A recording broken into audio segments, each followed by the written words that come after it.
Kenosha, Def. I know you were up there. Pete, I don't know. Were you up there too? It was just Def and I the was not. Wisconsin crew.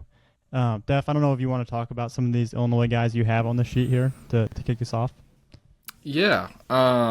First off, thought it was a good event. Josh Colon over there at Puma Baseball always takes care of us. But yeah, two Illinois guys that I just thought had good overall showings at the event. They also got spotlighted on Prep Baseball Wisconsin's Twitter yesterday. But the first guy being Zachary Collins out of Grant, 2026.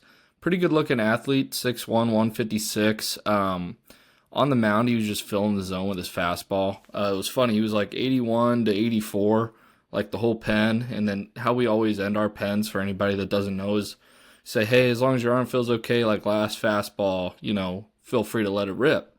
And he like hits an 86, and it was like, Vinny was the one.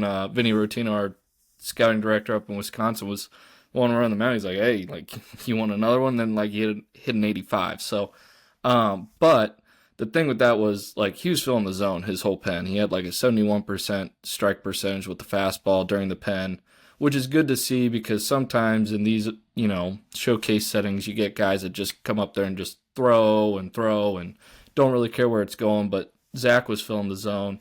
His changeup showed to be a potential out pitch for the future with some pretty good downer fade. And then just another note on him, he led the event in 30-yard dash and outfield velo. So he was 92 from the outfield. So there's potentially a little bit more left in the tank there, fastball-wise, for the future. But just the last Illinois kid I wanted to touch on was Jacob DeVinny out of Lane Tech, another 2026 grad. Catcher, he was 6'2", 170, had a line drive round of BP. It was pretty consistent. 87.8 mile an hour average with a 94 mile an hour max EV. Then he also led the event in catcher pop time with a 197. So those were just the two Illinois guys I wanted to touch on, Gav, from Kenosha. Yeah, and well, turning the page here to O'Hare, I know this was a really big event, so there's a lot of players to talk through. We're going to try our best to get through these guys and make sure we're not missing anybody. But the first one I think that we have in the sheet here, and I don't know if this is how we want to go about it, just starting to talk about these arms. Does that sound good to you guys? Just go with pitchers first and kind of mixing some two-ways with that. But the first guy is a two-way. Jaden Ponce, I think is how he told me he pronounced his name. But he was on my mound. He's a right-handed arm from St. Ignatius. He's a 2026. He's a easy mover, athletic kid, and his fastball was up to 91. Had quality spin on the fastball and the breaking ball too, but to be honest, like the off speed, he wasn't really throwing it for strikes yesterday. He threw both a breaking ball and a changeup, but the fastball obviously up to 91. And the way that he moves, quick arm, athletic kid, like it's interesting, and he's going to be one to watch and see how he performs in game. Probably a guy we'll need to get out and see or in game at a high school game this spring, or maybe out at a tournament this summer or something. But I know he also had some interesting numbers positionally too. So Hammond, I don't know if you want to get into that. I mean, he filled up the stat sheet. Just like I didn't see his pen. I went back, watched the video. But you look at what he did on the day, and then you look at, like, we have these tiers. What are performance tiers? Performance tiers, yep. Yeah, so we have these performance tiers, and if you look at his blast numbers, if you look at his TrackMan hitting numbers, like he's kind of like full across the board. There was a lot of bat speed. I want to say his average exit velocity was 93 plus, launched one 370 feet off the bat. So just like when you look at a guy and he moves right, and the frame is, athletic and has quality strength to come, and then he's also kind of just like putting up outlier type numbers, like he's a guy we're just going to have to follow. Regardless of what the off speed looked like at, that day, like there's plenty of arm strength. He's touching 91. A lot of people are going to want to work with that, see if they can develop something with the off speed, and then also just as a position player. So, And also up to 93 from the outfield, Drew. yeah, But That's a Yeah. loud arm strength and just loud numbers across the board. Yeah. Yeah, really toolsy. I mean, I was watching his round of BP. He was up to 100 miles an hour for an EV. And there's definitely bat speed, like you could tell just like visually. But yeah, I like the controlled intent that he had too, and it flashed some length through the zone too. So I think he's got a chance to do either one at the next level. And then I think the next guy I want to get into is probably just it's tough. There were two arms that I thought with the upside of them was on my mound really interesting. But I think the first arm I want to talk about is Elliot Paul. He's a 2027 from Evanston, and the frame is just like has so much room to develop still. He's like 5'8", 130 pounds, but like he has a baby face. Like he just looks like not mature yet, and I think that's what was the first thing I noticed. And then like he's got a high waist, long levers, and then he gets on the mound. And I tried not to watch much of the TrackMan data as it was coming through while I was evaluating the players. And he was throwing strikes with all of his pitches. He moved well, and I thought that was like super important for a kid that's a 27 to be able to throw strikes with your curveball and your changeup. And then I look at the TrackMan data, and he's got like a low 80s fastball, and he has that upside still with his frame where like the velo can come. If you've listened to our podcasts over the past couple months, coaches say we can develop velo. Like that's not a problem. They want guys that throw strikes and get outs. So that was kind of my biggest takeaway from Elliot Paul was just his ability to command. Maybe I shouldn't say command, but control his three pitches. And the upside. He's a really good mover, and I'm going to try and get his video into this section of me talking about him so you guys can see visually what we're talking about with these players. But no, Elliot Paul, he's one to follow, and I'd love to see if he pitches for Evanston's varsity team this year, this spring, and if not, we'll have to get it to him at a tournament or something. But another arm I liked was Nathan Moline. And he's kind of one that I was having a tough time with deciding between who I liked more, Paul or Moline. But Nathan Moline, very projectable frame, but he's kind of like a little bit taller than Elliot Paul was. He's 6 foot, 156 pounds.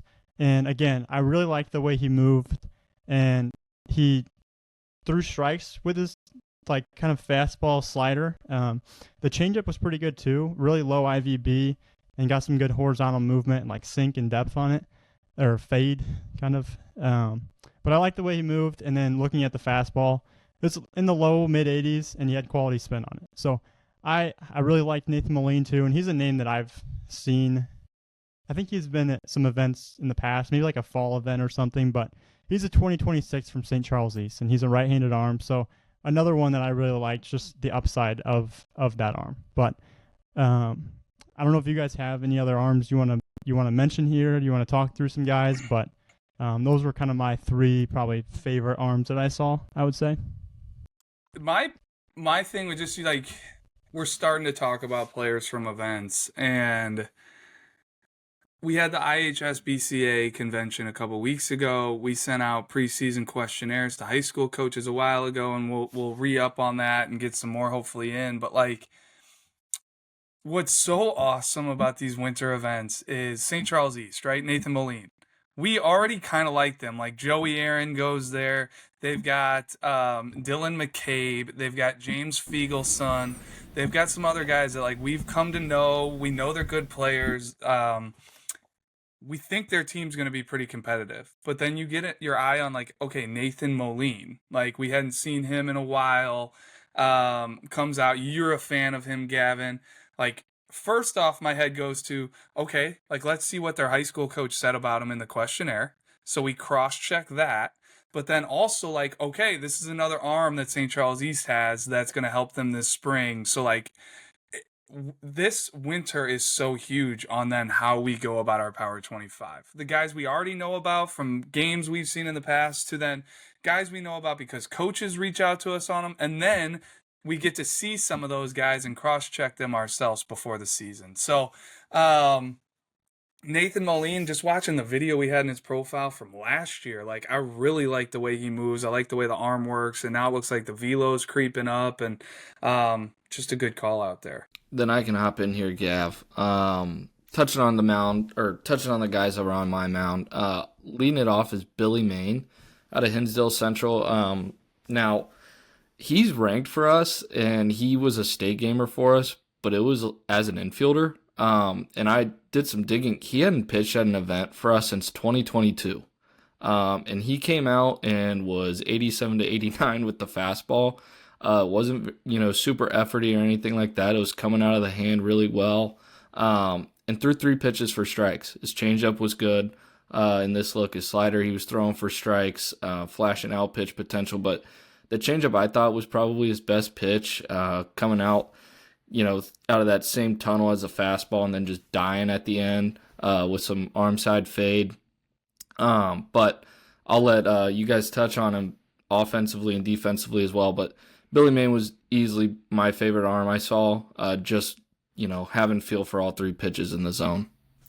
Yeah, I thought he was one of the better bats of the day as well. There's definitely some intent in there too. He was up to 91 for the EV, and he's also a 6.96 runner. So pretty toolsy, and the arm really works on the mound too. I was watching that video. That's definitely pretty interesting on the mound there. Well, and it also kind of goes back to what Drew was saying about St. Charles East. Like, I haven't checked to see if we've gotten Hinsdale Central's questionnaire back, but I mean, they should be interesting this year, especially in their 2026 class. Like, you got Kasab there. You got Patrick Connors, who's a very athletic outfielder that we've long liked here, and now you throw in Billy Main also on the mound, who we've already liked, positionally. So just, another team to keep an eye out for is Hinsdale Central. But couple 27s that I think are just upside guys to know. The first one being right-handed pitcher Jackie Ryder out of New Trier. 6'4", 202. Gavin was talking about with some of his arms, that very young look. He's got that as well. High-waisted kid. There's probably, he is 6'4", 202, but there's definitely room for growth there, physically, on the mound as well. But he was low 80s, and it just had a ton of sink and run. Nothing overpowering right now, but that's okay. He's got plenty of time, but he was another kid who was just kind of filling the zone. His changeup had some arm side fade to it as well. Averaged 19 inches of horizontal movement, which is pretty absurd. He was also throwing that for strikes. So that's Jackie Ryder. My next guy is left-handed pitcher Grayson Waters from Oak Park River Forest. 6'3", 170, long levered, another kid with a super young look to him, really loose arm. Fastball was clean out of the hand, but it had a very heavy finish to it. Like, he seems like a kid in the spring. I wouldn't be surprised if he just misses a ton of barrels in game. And also really liked his curveball. He had some spin feel to it too, with 12-6 action and depth to it.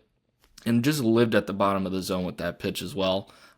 His slider was, just kind of okay in this look. Kind of looked a little bit like his his curveball, but also like his changeup looked quality in this look too. So really liked Grayson Waters, another one of my favorites on the day. And one I forgot to mention this arm. Dylan Ignasic was a left-handed pitcher that I saw from Barrington, who was 2026. And I know we've said it a lot. You always want left-handed arms. Like, you're looking for those guys. And Dylan was like a very clean mover. And he, again, another one of the guys that I was looking for, just pounded the zone with strikes with all 3 pitches. And just looking through the video again, that's what I was trying to actually find. And he has a really sharp breaking ball, and he averaged 25.66 RPMs on that pitch, and it has really good shape. And just like watching through it again, he gets it down in the zone, he lands it for strikes, and having that ability to throw a curveball for strikes is huge in getting kids out at this age, and then obviously at the next level. And then his fastball, it comes out of the hand clean and low 80s, but again, you can develop that, and as he continues to get older, that velo will hopefully continue to come just because of the way he moves. I think there's just a lot more to come in that frame. So that's Dylan agnostic. I think that kind of covers the arms that we had that we wanted to talk about, Def. So I don't know if we want to move on to some position players. Hammett, do you have anything? I'm gonna hop in with Jenner Smith first. He's a two-way. He was on Steve Nielsen's mound, and Steve is, at least in my opinion, a pretty strict grader. I don't know, Drew, you can maybe agree or disagree with that, but Steve loved him. Had a really good grade on him, and he's actually someone that we liked with the bat in the fall. Just looking at his numbers, he actually did pitch at the event in the fall, and he was like 78, 79, and he was up to 81. So he's already ticking on, adding some velo. 6'2", 160-pound frame. Love the way it moves. The arm action, really love that arm action too. Like, it's going to continue to, that projects more velo down the road as well, but just the repeatability with it, the cleanliness, the fluidness. He had really good feel for a slider as well. Good spin for his age. Advanced 3-4 pitch mix that he was landing for strikes. Starter profile. And I did not see his run of BP, but he was a guy that we really liked this past fall with the bat too. So he's definitely a name to know for Hersey 2028. But I don't know if anyone had anything to add there. I was kind of break this up by year and position, if that's cool with you guys. So I think. Yeah, while you're getting it organized, like Jenner Smith, to me, the younger a player is, like, the less important the radar gun should be. And even just these guys we mentioned, we've mentioned some guys with some arm strength. I think as you get older, you get to that 2026 age where you can be recruited. Like, that radar gun starts to play more of a role. I think there's certain indicators you have to hit to get a Division I coach to look at you or whatever it is. So, but those young guys, they have so much time. And it's not about being 88 right now as a freshman. Like, if you are, great, but it's about getting better. And Jenner Smith is just one of those guys that we've talked about that, like, the frame is only going to continue to get more and more impressive. And he's athletic. And everything works right. Like, Steve, I know just talking to him after the event, really liked the intent that he threw the breaking ball with. And just one of those pitches that like, as he gets stronger, it's only going to get sharper. It's only going to become more of a wipeout, go-to secondary pitch. And Steve didn't even see him as a position player. So Jenner definitely has a bright future, and that's what we're looking for out of these young guys. Like, don't come and, spray it all over the, the mound or whatever. Like, just show us quality movement patterns, that you're athletic, that you have a quick arm, that you can throw multiple pitches for a strike. And those guys are easy to project on and dream on.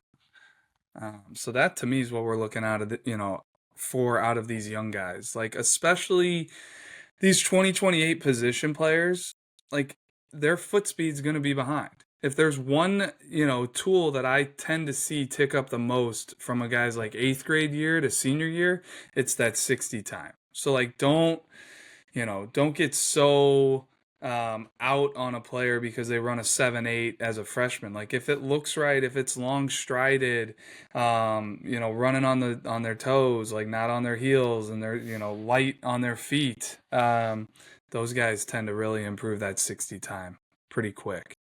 Good stuff. Another arm that it looked like he liked was Justice Hernandez, who's a name that we're really familiar with. Saw him a ton in the fall and the summer. He actually came to the super sophomore games for us. Looks like he was up to 87, so he's already adding on some more velo. Just looking at his notes here, twitchy, really intentful on the mound, likes the wiry twitch, and it looks like the slider is continuing to get better and more firm. Throws with a lot of intent, so Justice Hernandez, just another arm that continues to show well for us. Well, and that was the guy that was at our super sophomore games. You saw him, Pete, I think last year in a Wisconsin tournament. And then he just blew up from there and got invited to the super softs. But we mentioned a new Trier arm earlier that Defaball saw, and then, now we just mentioned another new Trier arm. So these are all things that we're kind of putting in that memory bank, keeping notes of. Is like, okay, new Trier's got a couple guys. Like, we knew about Justice. We didn't really know about the other one. And I mean, that these good programs, these bigger schools, good programs, the Edwardsvilles of the world, like they're gonna have guys rolling through their school that maybe we don't know about, and then all of a sudden we're gonna go see them this spring and be like, okay, you've got 2 or 3 quality guys that like you can add to your depth chart that we didn't even know about. So I'm glad we're seeing them this winter. That's what it's all about. You mentioned some position guys you got here, Yeah. Pete. I think I'm gonna go with my first guy, Chase Nelson here. So I was sitting on hitters all day, so saw a ton of hitters. It was a pretty good event, but he was one that stood out for me. It's an athletic right-handed swing. I really liked the controlled intent that he had too. Like he was swinging with a purpose. I know it's BP, but like you can still like tell a lot from that. Like not shying away, trying to show off the juice. He was up to 101 miles an hour for the exit velo. He's also a 6.85 runner, so definitely some tools to like there. Jacob Conover, hopefully I'm not butchering that. Also, Chase Nelson's from Fremd, 2026. We're going 2026 is here first. Well, and even before you get going, like Chase Nelson, younger brother of Cooper Nelson, went to Frem. Now he's committed to Wisconsin Parkside, I want to say. But he was kind of a late bloomer. Really, really came into his own like his senior year and even in the fall, from what I understand. And he's a guy we didn't see a ton of, but it sounds like Chase may even have like a higher ceiling. So we already know his brother's going to a quality program. Like Chase is a guy that he shows he can hit, he runs. You better believe that's a guy like we're gonna make sure we need to see. So sorry, I just wanted to butt in No, on good that. for sure. Next guy, Jacob Conover. Hopefully I didn't butcher that for the third time in a row, Oh, but I think you're on it. You're on it. I hope Yeah. so. Wheaton Warrenville South, 2026, left-handed hitter. He took the loudest round of the day. I mean, man, it was big time juice to the pull side, up to 102 miles an hour. He was actually able to use the whole field too. He was showing some backspin up the middle. I was really in on the swing, so that is for sure a name we need to check out this spring. And he's a guy that's hitting in game. Like I've seen him for a while now, in the summer, in the fall, and like I think the first time I saw him ever just stood out because he hit a triple into the right center field gap. But for anybody that's kind of done this for a couple of years, he really reminds me of Nick Dirtina, the way the bat works and it plays. Nick Dirtina had a really good career at Nazareth. He was committed to Louisville. I believe he's found his way over to Harper Junior College right now. But the way the swing works, the flat path, the backspin contact, and I mean, the fact that you said he peaked at 102 with the exit velocity, Pete, like he didn't have that kind of strength the last time I saw him. So he clearly got after it in the weight room this winter. Love to Yeah, see that. it was big time juice. Moving down, we got Nathan Oliveras from Notre Dame College Prep, another 2026. Now, he's just another toolsy guy that I liked. He was a 6.99 runner, 98 miles an hour for the exit velo. And he had some explosiveness, too, to the bat. So, another name we'll need to check out. Moving down, one of our favorites that we've seen throughout the years, Lon Roberts. He's a switch-hitting infielder. He's undersized, which, I mean, but you watch him play the game, and that's just one of those guys, like, the stats don't really matter too much. Like, all that really matters is what you can do in game. But you're right, you were watching him with me. Really liked the way it works from both sides. I think he said he was a natural righty, but we were watching the left side, and we were like, dang, that really works. Really like how smooth and easy it is. There's some whip in the barrel, too. Tries to stay up the middle, pretty polished, and we really like the glove on the infield, too.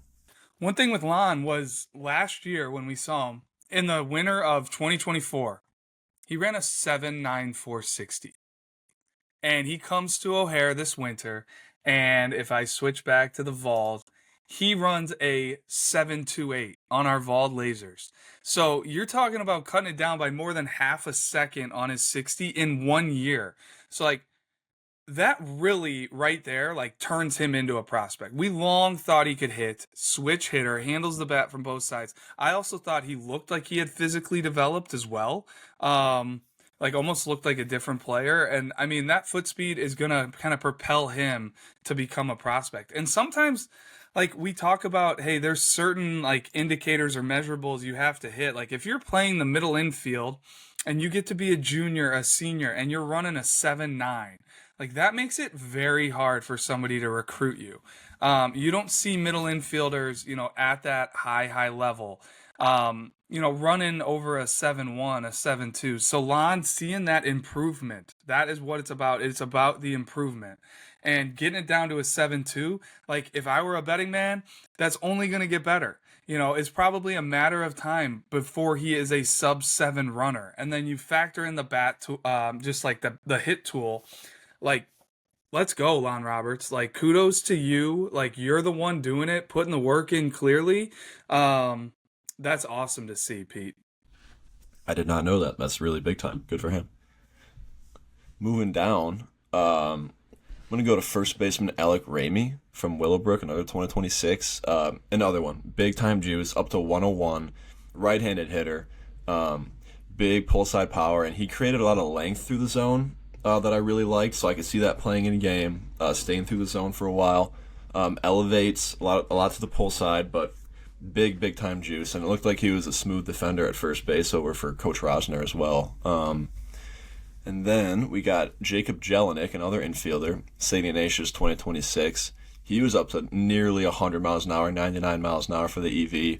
I really liked the compactness in the swing and the tight turn through the zone. It was really tight, and he looked like he was intending to lift the ball to the pull side as well.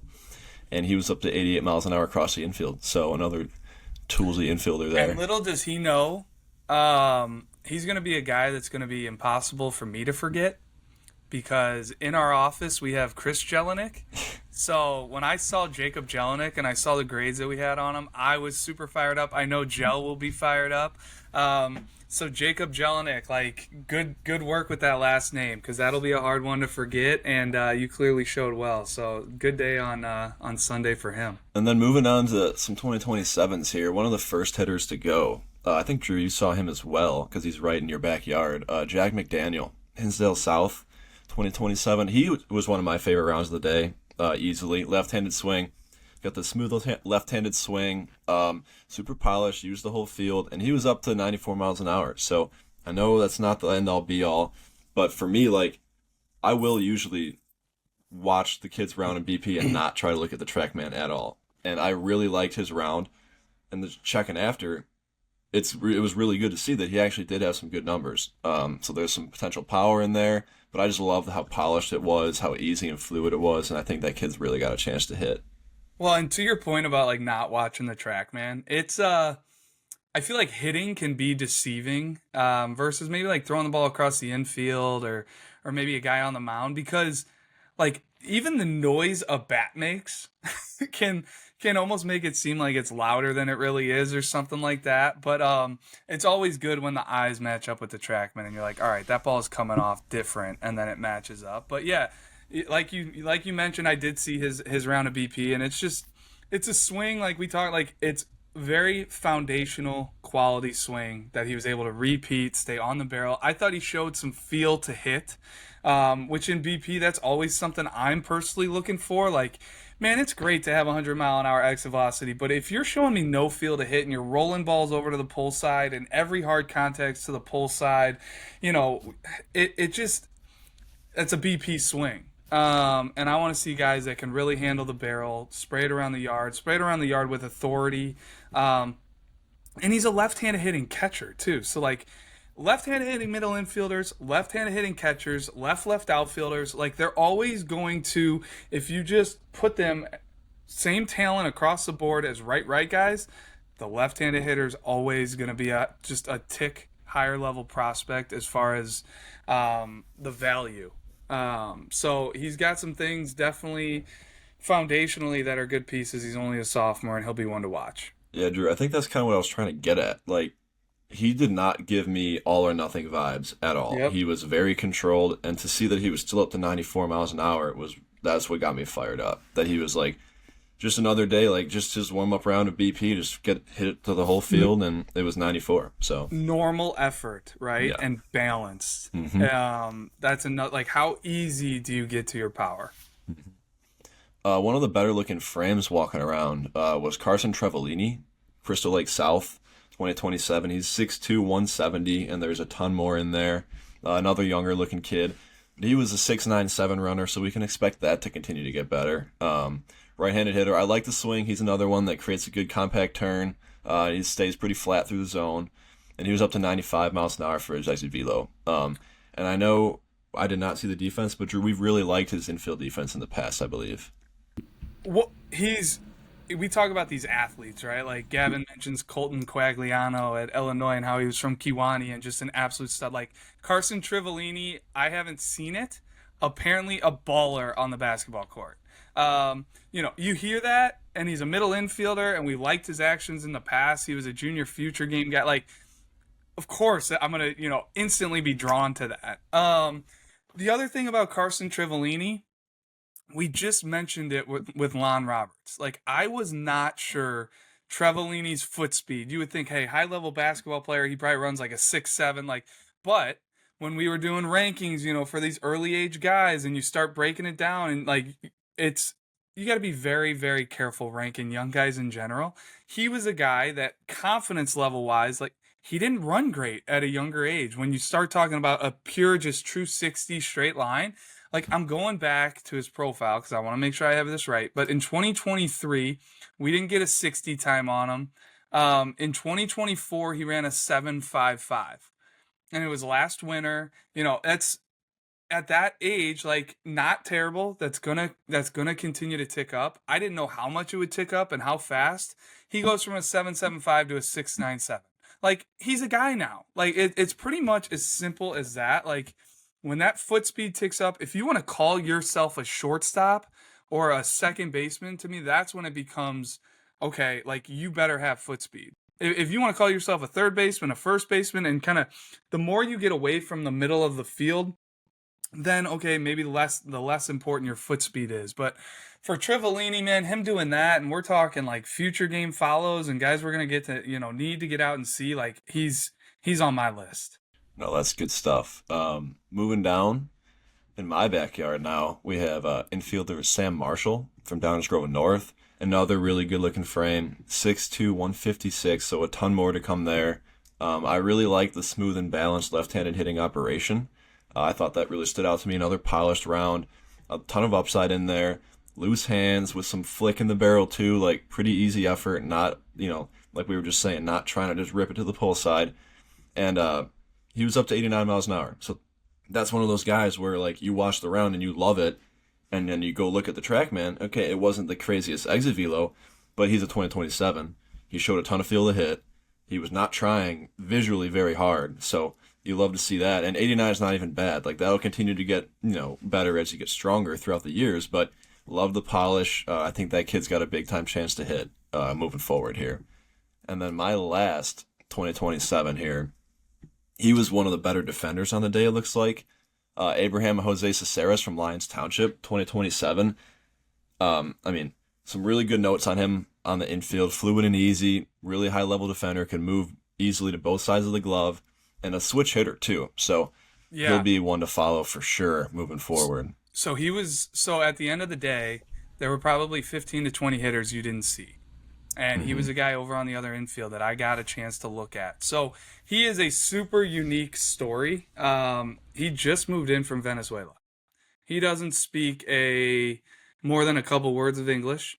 And they are trying to figure out right now at Lyons Township what grad year he'll actually be, because he's older. I think he's 17 years old, but he's listed as a 2027 just because of the way the academics fall. So they're wondering how can we get his GED? How can he get into a position to go to a JUCO, that sort of thing? But he's a real prospect. Apparently it was the best actions and infield defense on the day. And then it's a real bat too, switch hit. I didn't know he was a switch hitter until he's coming up lefty at the end, and I really got me fired up. But no, handles the barrel from both sides. Just a little ball player is what he is. So yeah, keep an eye on that name because it's a unique situation. I don't know what's going to come of it. I don't know who can recruit him and when. It sounds like it's probably going to have to be a JUCO type thing, but yeah, he had a good day for himself, and he was a name that I was kind of hearing about this winter that had just shown up, and glad we were able to get our eyes on him. No, that's I just put two and two together. That was the guy we were hearing about, huh? Exactly. Cool. Yeah. I did have one more actually, an outfielder from Amundsen. Am I butchering Yeah, that? you're good. Yeah, you Amundsen? got it. Amundsen? Yeah. All right. Um, As far as I know. yeah, Gav, Yeah. I don't know. Maybe. That's probably, where is that, in the city? Yeah. Okay. He was just another one that took a really loud round, big time juice. He was up to 97 miles an hour for the EV. So just wanted to mention him. But moving into some 28s here, another one of my favorites on the day. We were kind of going with the walkie-talkie, shouting some names that were coming through that we really liked, and Hunter Lockefear was one that I had thrown in the chat. St. Viator kid, 2028. I had mentioned I liked him, and Defabaugh immediately came back with that he took one of the better rounds of defense in the outfield as well. So smooth left-handed swing, compact and balanced. Feel like we're a record. Just keep repeating the same thing, but that's what we like. That's what we want to see in BP. Ton of field to hit, up to 93 miles an hour for the EV. 2028 was not visually trying hard again, but up to 93. And then I did not see the defense, but it looks like he was really confident defender with good hands. Steph, am I right there? And he took it in. He took it in the outfield first for you, Tyler, and then he went over and did catcher defense as well. So he's a versatile left-handed hitter. I'll let Gav touch on it too because I see he's unmuted. But just one note on him: watching him catch pens, it didn't look like a freshman in high school. Like he looked so advanced behind the plate. And sorry, Gavin, if that's something you were going to mention, but huge fan. Like for a freshman, his actions were very, very advanced. I was gonna say that exact same thing because I saw you had him in here, Pete. So I went through and was looking through our videos and just saw the swing, and I really like that swing. Like there's just something about that kid to me that I think he's gonna be really good one day. And when we were doing bullpens, he was like, I had some brief interactions with him, and just as a human being, he just seemed like a really good kid, nice kid, and pretty mature for his age too. So like I thought that was a big plus to add to Hunter. Like to Gavin's point there, like sometimes you just have to trust your gut. Like a baseball player looks like a baseball player sometimes, and I'll never forget. Sean Duncan had that same exact opinion on Ben Hartle.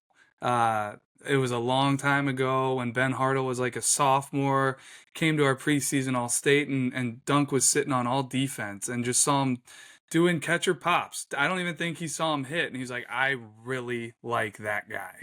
Like, and so that spring I went out to watch Ben Hartle to see if he was a future gamer, and I mean, Ben Hartle was the definition and is the definition of just like a baseball player. So sometimes you just got to trust like those initial takes too and see where it leads you.